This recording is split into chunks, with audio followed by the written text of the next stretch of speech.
at WNST, Towson, Baltimore, and WNST.net. And we never stop talking pandemic around here. We're just getting started, folks. The sports world and shutdown has led me back to my Rolodex. And I'm like, you know, who are the dudes and the gals that I've been chasing down that I had trouble getting on last month or the month before?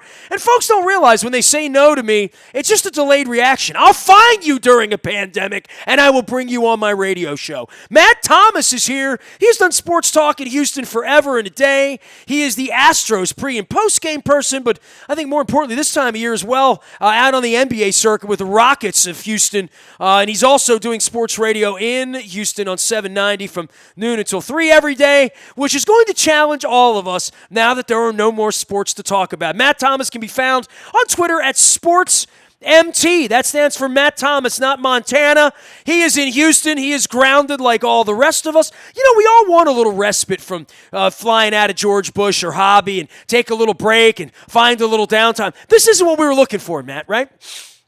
Yeah, with all due respect, Nestor, and you know I always try to say yes to you, but the schedule sometimes doesn't permit. With all due respect, I am dying for a 3-game Rockets road trip right now, to be brutally honest with you. When we're just getting started. You know, I tried tracking you down for the Astro Ball thing, right? So it kind of comes on us to talk about where the Astros are and where baseball is and whether Altuve is going to get nailed in the box. And we can go backwards on that. But just from the pandemic thing, bring everybody to speed in your real life because, like, you're getting ready for an Astros season. You're into a Rocket season. You do sports talk like I do, and you're one of the many folks I'll have on who do what we do for a living where I started really preparing for this after the knee in London with the Ravens, and 30,000 fans started staying away from Ravens games 2 years ago because of Donald Trump. And then it took 2.5 years for Lamar Jackson to bring people back. The baseball games here don't mean as much because our team doesn't mean as much. We were into the Terps. You know, they would have been in a bracket right now. I would have had my brackets out. We would have been seeing the Terps playing Greensboro in a couple of days. And it's amazing how, like, when sports stops, so many people like you and me that this is all we've ever done, right? Like, I've known you a period of time, but for folks like John McClain or I had Chris Pike on earlier, we've been doing this 4 decades. Like, my entire calendar, every calendar I've ever had, Luke was talking about being a boy, and like his whole life was like every sports fan. It was baseball season's about to begin. This is my favorite time of the year. It's March Madness, and hey, the Masters is around the corner, and hey, we got the Preakness here, and it's just like poof, gone. And it really is a time to exhale for everybody, especially for guys like you and I who have been fortunate enough to chase games around and be able to feed our family doing this, right? Yeah, the crazy thing is this, is that you'll never find me going on my radio show, and I've done it for 2 days now since all this has been shut down, and obviously for the future, saying, oh, man, what are we going to talk about? This is awful because, let's be brutally honest, there are hundreds and hundreds of millions of people that are working way more difficult jobs than hosting radio shows. So trust me when I tell you that I'm very grateful for the opportunity to have a microphone on for 3 hours per day, and then one of my duties allowed to do the Rockets games, and then, of course, Astros pre and post. But that's all been shut down for a while, so as a radio host, I've got to get a little more creative. We'll have some interesting guests on, We'll try to do some real-life stories. In fact, one of the things that I will do is catch up on movies that I have never seen before. And I did a poll question, and I'm just curious. First of all, I don't want you to shame me when I tell you the 4 movies that I had not seen in its entirety. Oh, I can top you, but go ahead. Give me the 4. Here were the 4. Because I guarantee I haven't seen all 4 of them either. I haven't seen a movie in 25 years, so go ahead. Just go ahead. Yeah, so here are the 4. It was The Godfather. Oh, wow. I have seen that one. Okay, Goodfellas, I've seen that one. Okay. Let's see, what was the third one? Rudy and Field of Dreams. And I've never seen Field of Dreams. And Don Moeller always wants to kill me because I'm a baseball guy. You know what I mean? So yeah. My wife just ran in here. My wife just came in. She's screaming at me now. She's like, You've never seen Field of Dreams? I have never seen Field of Dreams. No, it's true. You know, once she kills me on is Top Gun, Matt. I've never seen Top Gun. Yeah, me either, and that's an excellent list. So 35%. He's never seen it either.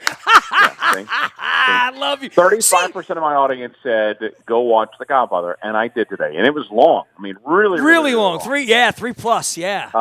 But I enjoyed it. And so I figured I'm going to do a little bit of that. I'm going to do some honeydews. I'm going to spend some time with my family. My son goes to Texas Tech University in Lubbock, and he's home for a couple weeks. Yeah, he doesn't anymore. Not anymore.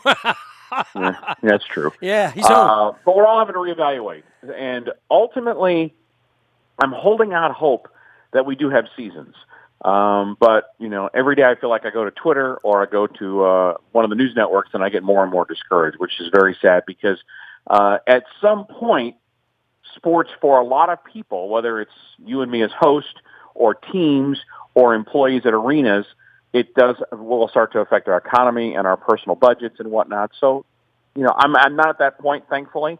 I don't want to ever get to that point. And that's what I kind of think of if this thing goes for, say, several months or so. I'm going to make you an offer you can't refuse right now. We can talk baseball, Right. The Astros and what's going on down there pre-pandemic. You've been talking about it every day. You're around the team a lot. What was the temperature, on all of this? Yeah. Because the temperature here for baseball is 0. The team didn't put their tickets on sale till a couple of weeks ago. Now there's not going to be an opening day next week or 100 losses. Maybe we were looking for ways they could avoid 100 losses. I think we figured one out. Just play less games. But in the case of the Orioles, they've brought this mind trust from the Astros that were put along as geniuses to run our organization. And watching all of this unfold for the Astros over the last 4 years, I'm not sure that all the fun of winning a couple of years ago would have made up for what sort of is the sleaziest reputation in sports right now, right? And well-deserved based on trash cans banging, right? Yeah, we're not used to it in Houston being the most hated team. And, there are certainly detractors when it comes to James Harden and the Rockets and the style of play the Rockets are playing, but nothing close to what the Astros have felt. I was down in West Palm Beach a few weeks ago with the team during spring training, or at least a few days of it beforehand, and, people hate them. There's really no other way to put it. And the only way this is going to get people hate liars and cheaters, right? That's just a fundamental. That's what's going to happen to the president. Liars and cheaters, people eventually hate them once they're found out. I think it's a human thing, and it's a good guy, bad guy thing with sports, right? So we're all looking for a black hat in sports. That's why we like wrestling. Well, the fact is the Astros, have apologized, probably not to the liking of some, but that group, whoever that is, was never going to accept the apology to begin with. And then the thing I've been telling my audience is, look, my audience in Houston is like they said they're sorry, let's go on. The philosophy is just win this year. So whenever baseball is played, whether it be this season or next, the Astros have a clear focus of please win, not only because you want to win another World Series or get to one, but do it so the absolute 100% of every detractor can say, well, they did it the right way. And so, yeah, it hurts. Jose Altuve is getting a lot of criticism. In fact, probably he's taking one on the team. Other guys maybe not saying as much stuff as they probably want to. But the one thing that I've asked everybody in baseball when I go on different radio shows is, would your team take the deal under what the Astros took? And that was, you give full cooperation, you get immunity. And the answer is absolutely yes. I think, honestly, Nestor, part of the reason why the Boston Red Sox have not been punished yet is because they clammed up, because they knew of the backlash the Astros received for a better part of 2 or 3 months, and they don't want that in their organization. I am fully convinced, and until somebody tells me otherwise, the Red Sox have not been nearly as forthcoming as the Astros were, and that's the reason why Major League Baseball has not been able to nail them on anything, because they're not getting the same cooperation that the Astros as players gave Major League Baseball. Matt Thomas joining us here. He is Sports MT. He does it down to Houston, Texas, each and every day, on the road with the Rockets, and oft times the Astros as well, much like the rest of us now, just spending time, not even with friends and family, friends on the internet, family at the house, and making a lot of home meals and testing recipes and probably patience amongst other things. And we're not even into a full week of this thing yet. For the NBA side of you and where it is, and I'm not a big NBA fan. It's waned from me. Quite frankly, sports has waned from me long before they took it away from me last week. But where the Rockets are and where teams would be, and I think of this like in the 81 split season of baseball because I'm an old guy, or I think about it in times where seasons sort of got truncated in some way. Is the general notion here, hold on to the rails and we'll come back and play some playoff games in 6-8 weeks, whenever it would be, because clearly the Rockets were set up to be in a position to try to be a playoff team, right? Right. Now, my guess is, Nestor, that when the dust settles, whenever it does, that we will finish off this season with empty arenas. I still think there's a big television contract that I think the NBA would like to grab. I think they want to get their players back on the floor.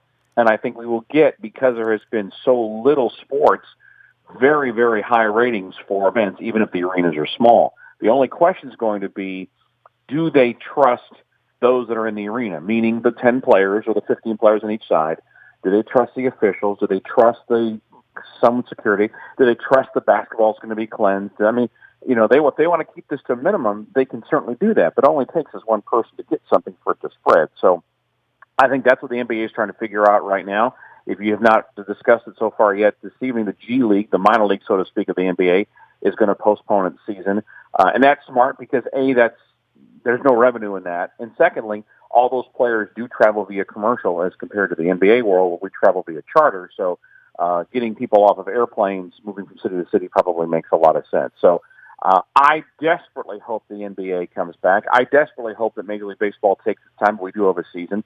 Although, if you think about this, weather could be an issue, certainly if you really push the season back, if you try to play anything close to 162. But as far as the NBA is concerned, I think what you're going to ultimately get is a season that's delayed considerably, maybe right to the playoffs, maybe a month of games before you start the playoffs, and then I think you're going to be seeing a champion crown perhaps in August or even in early September without an arena full of fans, which would then push the next season into December, which is something I've always thought was the best thing they could do because, frankly, nobody really, generally speaking, cares about the NBA until around Christmas time. And so, again, I'm not looking for a benefit. Well, it's interesting. I mean, you're talking about a structural change. I mean, and it doesn't seem outlandish to play baseball or basketball in August or September. It feels foolish for baseball to try to get 162 games in and play the World Series in December, right?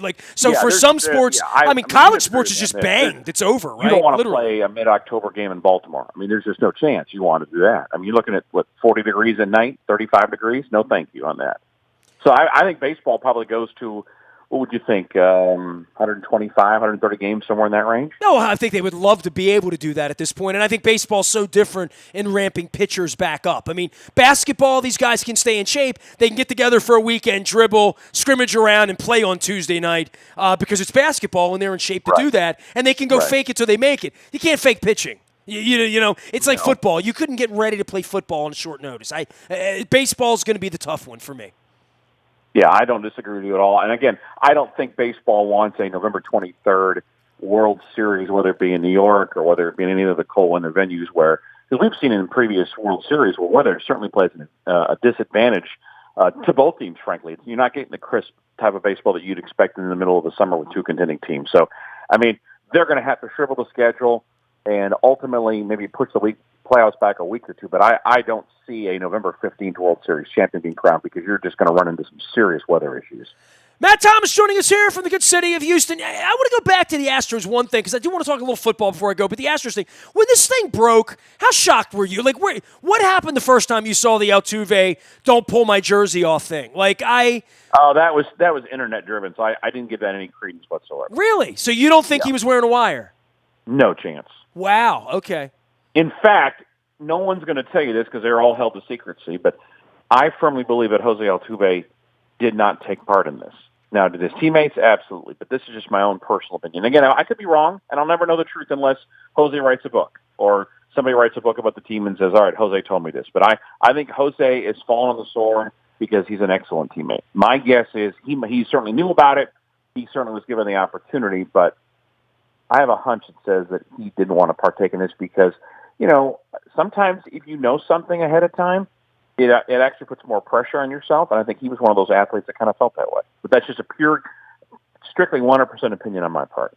The NFL in the times of trouble where we are right now, they don't really have to do anything or not have to do anything, right? Because they're not playing. So they have all the benefit, all the leverage. They're already the top dog.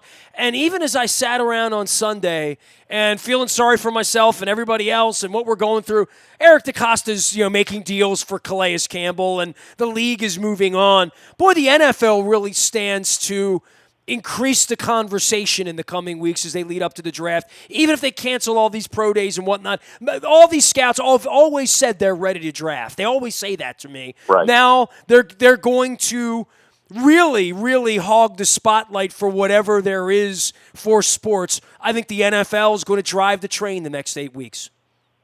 Well, yeah, because you can do all your free agency through Skype and text and email and phone calls. You can run your draft out of New York, go back to ESPN 1984 when it was Mel Kiper and Zimmerman up in that New York studio with everybody else. You don't have to have it in Vegas. In fact, Vegas for the most part is coming to a close here temporarily. There's you can push your practices back. Because nobody really cares about rookie mini days. A true made-for-TV event, right? Literally. Yeah, I mean, let me tell you something. The NFL says we're going to have this in a ballroom in New York City with 32 teams representing one for each team, and we're going to have the commissioner, and we're going to have some cameras. We will be all watching it. And I'm not a super big NFL draft guy, frankly, because the Texans give away their first-round picks every year, so we're kind of bored. But I'll be watching it because it'll be the first live, real thing. In fact, I would put free agency on television if you could, where you could put Adam Schefter and just put him on ESPN for hours and wait for him to get a text, and he reports it, and it could be conversation pieces. This isn't advantageous for any of us, but when we're looking for real sports, I don't know what you were doing this weekend, Nestor, but I'd put on CBS, and they were showing Big Ten basketball championships from 2 years ago, and FS1 was putting on old games of the Big East. I mean, we need something to chew on that's live and in 2020, get something to give us hope that when this does, come to some sort of closure or at least under control, that we'll have something to look forward to. My man, I appreciate you taking my call. I know you're working hard down there in Houston, and you're off the road for a little while. This is ridiculous, but it's necessary. Well, we're going to get together, and at some point, the Ravens play in Houston this fall. So, our creator willing, we'll all have nymphas together and eat nachos together one more time. Perfect. I love that idea. You got it, Matt. Take care, buddy. Thank you. You got it. Bye-bye. Matt Thomas joining us from the great city of Houston, Texas, where the Astros are no longer cheating because they're not playing. And the Rockets are in a holding gear, and we'll see what the Texans are doing. But they remain a threat to all of us in football season.